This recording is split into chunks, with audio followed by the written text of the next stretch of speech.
All right. Our first question in topic number 7, your last topic, is going to deal with the practicalities, not of safety, but what to do in cases of emergencies. Where do you seek your information? Where can you get that? Everyone knows how to ask Suri a question, but maybe she won't be able to help you with the emergency situation. So here's what I'm going to try and do for you. To whom would you call if you needed an emergency information? 911. You would want to call your fabulous 911 operator if you are in peril, if your life is in danger. You would not want to call 911 if you have an emergency such as the following. I'm always at Burger King right here in Sacramento. No, not Sacramento, I'm sorry. I live in Sacramento. I'm in the Laguna Niguel, that's where I'm at. I'm at a drive-thru right now. I ordered my food 3 times.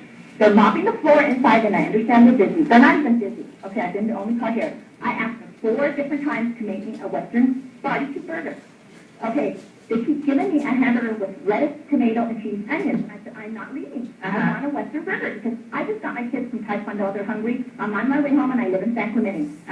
Okay, she gave me another hamburger. It's wrong. I said 4 times. I said, I want it. She goes, can you go out and park in front? I said, no. I want my hamburger right.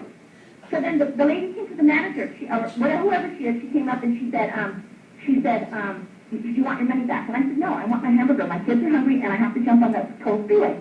I said, I am not leaving this spot, and I said, I will call the police, because I want my Western burger done right. Now, is that so hard? Okay, what exactly is it you want us to do for you? I said, I'll do down here. I want them to make me like... Ma'am, we're not going to go down there and enforce your Western bacon cheeseburger.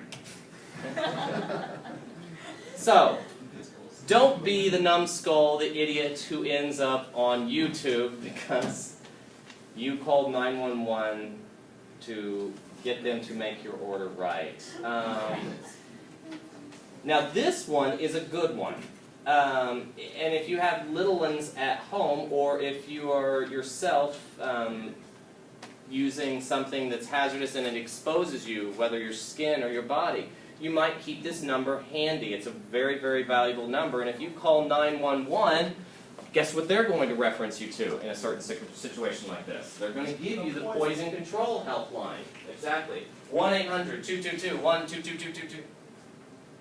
So keep that in mind. That's a very nice little number to have. You might even, if you had remembered your phone today, which I didn't, you might actually even enter that phone number in for yourself. You know, poison control. If you have little ones at home, they love to put stupid stuff in their mouth, and it sometimes can harm them. Moving on, where do you go if you cut off your finger? That's an easy one. Go to the emergency room. That's natural. You know, you're bleeding. You want some help right away. There's doctors and nurses, and people will only make you wait, 20 or 30 minutes if your life's in danger, or you could take it to the downtown butcher shop. But if you happen to be just sick, here is another problem with society. Is we think the emergency room is for sniffles or the flu or for the cold, and it's not. You go to bed for those things. They typically don't kill you. The urgent care is wonderful for that. There's one right over where the Home Depot is, right next door to school here. So you can go there, and they will help you actually faster than the emergency room. And they're cheaper. So just remember those options next time your parents say, I rush you to the emergency room, your stomach hurts. Well, maybe not. You'll probably live through it. What if, though, you happen to have some chemical spill on yourself? At home, you put, oh my goodness, I poured all this liquid Drano all over my hair and body, and it's painful. Who would you? Well, again, you can call 911. Or you could do the right thing, and the emergency that you're looking for is the fire department. They might actually have some resources available quicker, because that's who 911 is going to call to get you. So if you get in touch with them, they will know what to do in cases of chemical spills.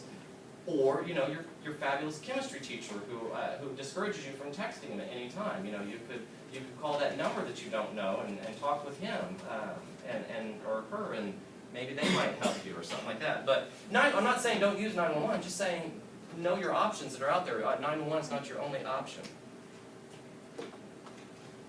But if you happen to be inside the school, there is a federal agency that mandates all chemicals that are used inside of a workplace be documented and have the information available to everyone who works there or is playing here, as we are students.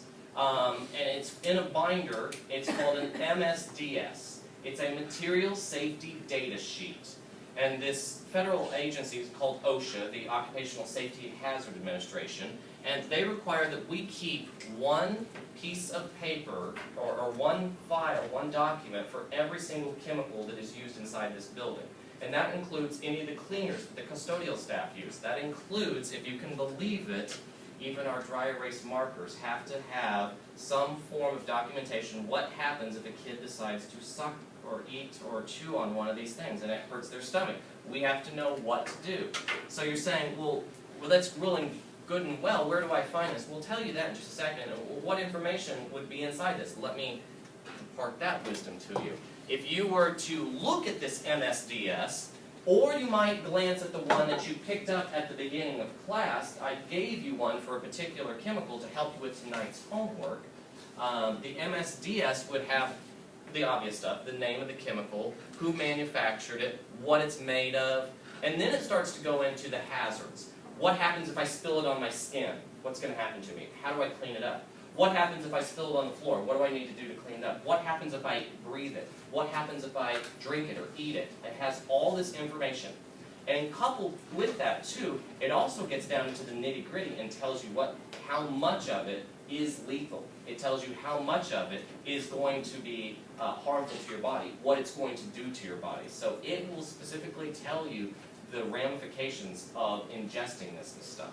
So great fun reading if you want. Oh, and then lastly, it tells you how to get rid of it, the disposal. So where do you put it? Do you just get to run it down the sink? Do you have to wrap it up, put it in a trash can? Do you have to take some special precautions? Do you have to pay someone to come and pick it up for you? Number 70, keeping in mind with what we just talked about there. Well, okay, if I'm at home and I just, oh my goodness, I just spilled all of the Ajax cleaner all over the place. What should I do, Mom? I'm at a loss. She says, grab a paper towel. Well, okay. You say, but first, Mom, I want to be sure. I want to go to msds.com, and that website right there will allow you to type in what the chemical is, either by trade name, manufacturer name, or by its chemical name, and it will be able to pull up an MSDS for it, and you could search through all that information there online. So that, again, just like I told you, putting in Remind 101 into your phone would be a great tool. Maybe you could have this as one of your hotkeys, on your phone. You just, whoop, anytime you see it, you can just do MSDS. Yes, sir? I think he skipped number 70 something. I didn't want me to do it. Oh, okay. I'm just kidding. I skipped it. So I'll get back to it. It probably just ran over. What were you going to ask me here earlier? You were just still stretching, showing me your guns there? That's impressive. Oh. Speaking of lethal, LD is the lethal dosage. So those two pieces of information are always included in your MSDS if they've killed enough rats to know how dangerous it is. Because now we're in a different society than we were 50 years ago, whenever we used to feed animals enough chemical to kill them, and then we would say, okay, extrapolate that up to humans, and it's lethal if we eat 5 times that amount. Well, we only have a little bit of information, but some of it is good enough, and we know that if you take X amount of this material, it will kill you. The LD50 is what is your 50-50 chance of surviving if you eat so much of this. So again, there's so much that's guaranteed 100% death rate, and then there's a lesser amount that will guarantee a 50% survival rate. And that's what the LD50 versus the LD is all about. There's your MSDS. And then, where can we find all this information? In our school, the MSDS is kept anytime we go to the lab. Since we are in a regular classroom, we do not use chemicals in this classroom, so there's no need for an MSDS. Whenever we go to the laboratory, in between the hallways to each of the distinct laboratories, there is a binder attached to the wall where you can pull out any information that you need to in an emergency situation. And what is in it? Well, that's the last thing there. It is every chemical that we use, and I've already addressed that side of the story. Okay, that, my friends, is the end of our notes, and I know that there are a few more questions, so we'll technically split this up into 2 different days, although it'll be the same topic. We're going to split this up. We're going to stop it right there. And I want to remind you about that MSDS that I've already handed to you. It's a multi-page document. Please, if you've already written your name on it, try to scribble that out or erase your name. I want that document back unharmed. I want to not have to continue printing this 8-page document. I want you to be able to reuse it from year to year. So please make sure that as you are doing your homework, you responsibly return the MSDS to me